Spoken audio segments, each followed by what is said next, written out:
So would you agree that to do science, we need a positive attitude and a good sense of humor? Yes, you need to be universally optimistic. You gotta be, exactly. Yes.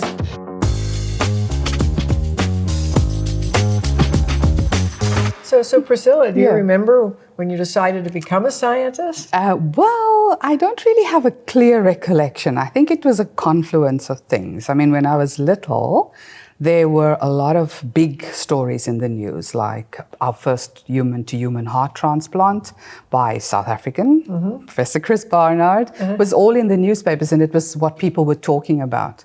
And then shortly after that was Neil Armstrong. Right. Got it wrong with the musician. Neil Armstrong, you know, and the team with the first steps on the moon.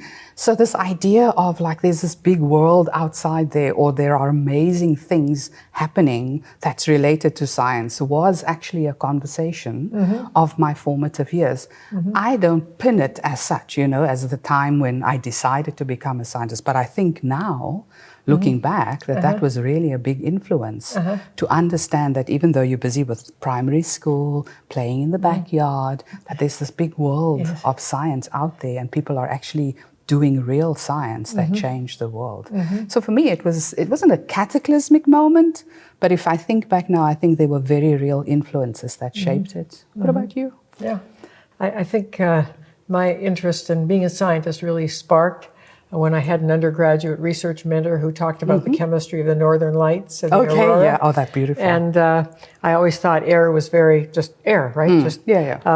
But then when I realized there was chemistry going on, very complex chemistry, the light went on. And at that point, we didn't know much about air pollution chemistry, atmospheric, nobody was talking about climate change. But that's what really interested me in the field. And then as the field moved along, I was really fortunate to be able to contribute to it as the whole field of atmospheric chemistry developed.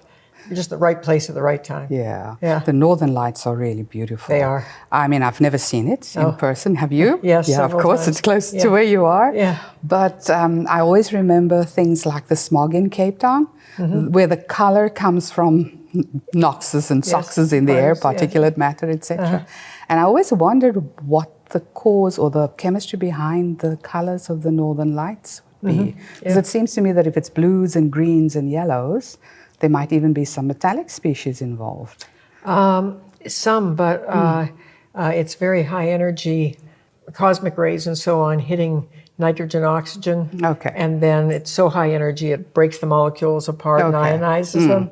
So you get lots of ion chemistry and ion molecule chemistry, and a lot of that confined space vibrations, because they fluoresce, isn't it? That's the right word.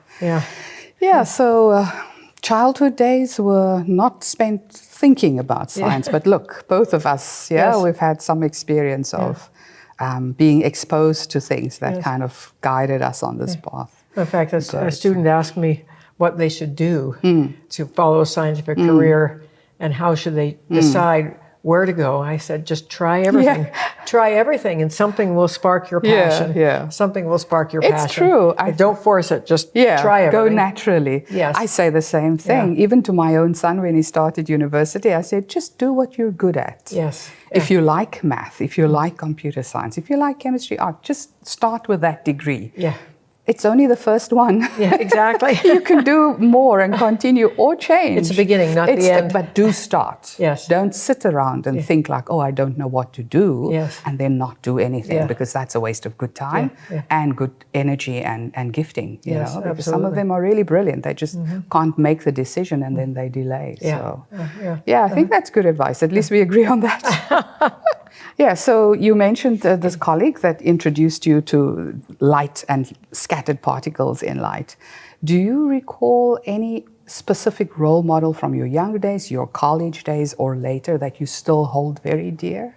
Mainly this undergraduate mentor who introduced me to the field, but there were basically no female scientists.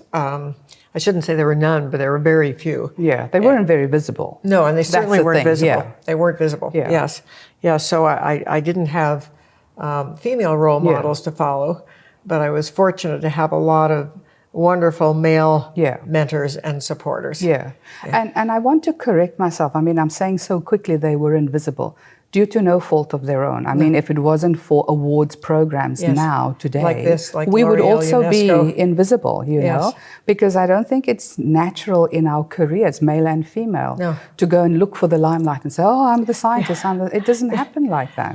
Well, and I don't know about you, but one thing I find really interesting is, now maybe it's just numbers, but I'm often asked by male colleagues if I will nominate them for certain awards. Rarely do I have a female colleague ask, and if I go to them and say, I think you are, it'd be really good to nominate you for this award, they say, oh, we really think that I'm, I'm competitive for that? So I think there's a real cultural thing that goes on that means that women don't get the visibility. So one colleague I talked to who served on a major committee commented, I think it's true, that the reason you don't see so many awards for women is not that they're not competitive, but they don't get nominated. And if you look at the awards, they tend to be distributed equally by gender, by the number of nominations that are there, but women just don't get nominated as much in the first place. That's a very important point that you're highlighting, because number one, this is exactly what was my position. I didn't go to someone and say, nominate me. My male mentor literally said, like, just apply, get all your documents. And I'm like, okay, just send it along to him. And he said, well, if I look at everything now, I think now is the right time for you to put forward, an application for the L'Oreal. So what you're saying absolutely, resounds with me.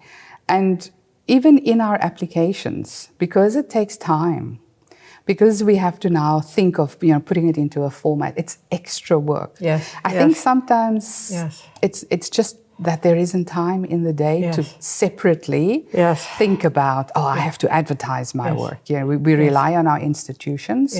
We rely on other systems, if we're in societies and things like that, but we don't think of self-promotion. And if we don't become visible, then maybe we're doing the next generation an injustice by not advertising. So advertising is a good thing, as long as it's sound advertising. And the second point that you're reminding me of indirectly is the value of good mentorship, of people of integrity, people who are really invested in your career, knowing what success has brought for them. And I think that's also something we can take from the process. They talk about creating platforms, for others to follow, but we see it in our own experience with these kinds of programs. And that's where this UNESCO L'Oreal Award is so important. So we have this interesting poster at our university up all over the canteens and public places for students to see that says, what if your next what if? No, what if your what if is the next big thing? And it sounds to me like you're doing a bit of that as well. Because very often that's what we ask. We say, what if we change this or we try that? And then we have the breakthroughs. Well, there's just so much serendipity in science. Exactly. There really is, because I think the most important things I've done have been like that. They're sort of accidental findings. And that's where having support for science that is open-ended is so important. It's not a contract, it's not a checklist. You can't always deliver what you put in a contract on time. Or maybe at all. And then it doesn't mean that it wasn't proven or not proven. You just haven't had the right amount of time. Well, but then it often leads you in something much else. more interesting directions than you intended. So would you agree that to do science we need a positive attitude and a good sense of humor? Yes. You need to be universally optimistic. You got to be, exactly. Yes, and you can't just give up. Well, and determined, but it's a fine line, because if something isn't working, critically determined. But you don't know, should you keep pounding on it? Maybe it's never going to work and you shouldn't waste your time, or maybe you just haven't done the right thing yet. So strategic planning of your what if.